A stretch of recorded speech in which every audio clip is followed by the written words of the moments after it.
تو اقبال کے شاہینوں، بھائیوں اور ان کی بہنوں، کیسے ہو آپ سب؟ جاوید اختر 80 سال کا بوڑھا کھسٹ ہے، ملحد ہے، لیکن مسئلہ یہ نہیں کہ یہ ملحد ہے، بلکہ مسئلہ یہ ہے کہ ان تمام جاہل ملحدوں کو اسلام سے ہی کیوں اعتراض ہوتے ہیں، اسلام پر ہی کیوں انگلیاں اٹھاتے ہیں، اسلام پر ہی کیوں سوال داغتے ہیں، اور کیوں اس مذہب کے پیروکاروں کو ذلیل کرتے ہیں۔ تم نہیں مانتے اللہ کو، اس کے رسول نبی کو، تو نہ مانو۔ تمہارے لوجک کے مطابق یہ دنیا ایویں بن گئی تو ٹھیک ہے، بن گئی، اپنی زندگی گزارو اور مرنے کا انتظار کرو، بات ختم۔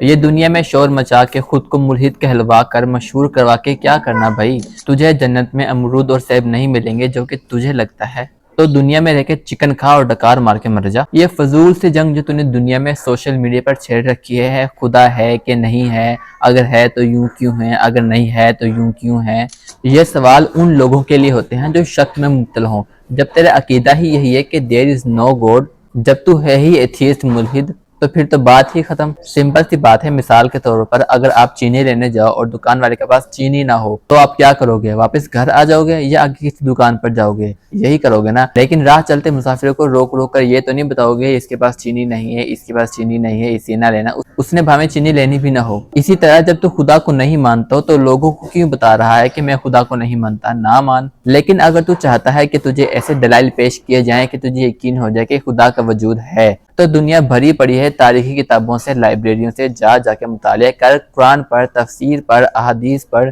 جو مائنر سی کتاب بھی تجھے لگتا ہے کہ خدا کی حقیقت پر میری مدد کرے گی، اس کا مطالعہ کر، اور جو دلائل ثبوت ہم سے مانگتا ہے خود پیش کر، چاہے اسی لیے کر جو کہ تیرا عقیدہ ہے کہ خدا موجود نہیں۔ لیکن صرف جاہلوں کی طرح سوال نہ کر، اپنے ہی سوال پر تھوڑی ریسرچ کر کے کہیں میرا ہی سوال تو غلط نہیں۔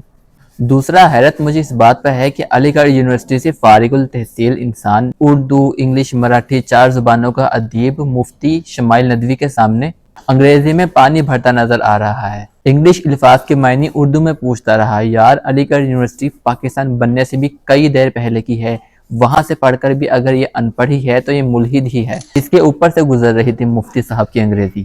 یہ لوگ مادہ پرست ہیں، لیکن یہ مادہ کے پیچھے چھپی حقیقت سے ناواقف ہیں۔ انسانی زندگی دراصل برقی اشاروں کی دنیا ہے، اور اگر یہ اشارے ختم ہو جائیں تو انسانی جسم مردہ ہو جاتا ہے۔